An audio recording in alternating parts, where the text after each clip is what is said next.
दयाधर सभापते तव तु बिल्वपत्रादिभिः समर्च्य पदपङ्कजम् सुलभमेव कैवल्यदम् कदाहमभवम् धियो विषयलम्पटोऽज्ञः कथम् चिदम्बरमहानटम् हृदि विचिन्तये सन्ततम् न चास्मि कुशलस्मृतौ स्मृतिपुराणकाव्येषु वा कलासु विविधासु वा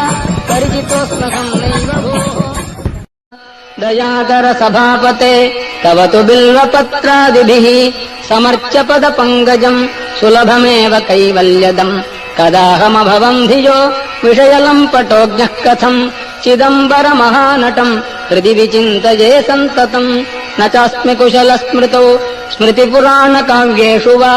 कलासु विविधासु वा परिचितोऽस्म्यहम् नैव भोः कथम् मयि भूभुजा भवतु हर्षपूरस्वतः चिदम्बरमहानटम् हृदि विचिन्तये त्वामहम् नटेश सुरपूजितम् तव तु कुञ्चिताङ्घ्रिम् जनाः विचिन्त्य सकलेप्सितम् समुपयन्ति भक्ता न किम् कथम् विषयोन्मुखः शिवकपर्दिनम् सन्ततम् चिदम्बरमहानटम् हृदि विचिन्तये त्वामहम् सदा शिव भवाम् स्मृतः क्षणिकतोऽपि सर्वार्तिः विना समयदेशकालः भाग्यहीनस्त्वयम् त्वदीय परिचिन्तन रहित नष्टजन्मा सदा चिदम्बरमहानटम् हृदि विचिन्तये त्वामहम् त्वमेव जनको मम त्वमसि मे प्रसूरुन्मनाः त्वमेव सुहृदुत्तमः त्वमसि सूनुरादादयः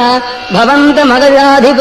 त्रिदश सार्वभौमत्वकम् चिदम्बरमहानटम् हृदि विचिन्तये सन्ततम् नृकण्डुतनयम् पुरा शमनपाशसम्पीडितम् यदीयपदपङ्कजम् शरणमेवावापस्वकम् निगत्य यमुनाग्रजम् शितगमत्रिशूलेन तम् चिदम्बरमहानटम् हृदि विचिन्तये त्वामहम् उमासखचिदात्मकम् तव तु दिव्यरूपम् विभो हृदन्तरनिविष्टमप् अहमपारयन्वीक्षितुम् उदैव विचरन् बहिर्यपनयंश्च कालम् कदा चिदम्बरमहानटम् हृदि विचिन्तये त्वामहम् विमृश्य मयि किल्बिषान् अवधुनोत्ययम् नार्हति प्रकाममतिदुष्टधि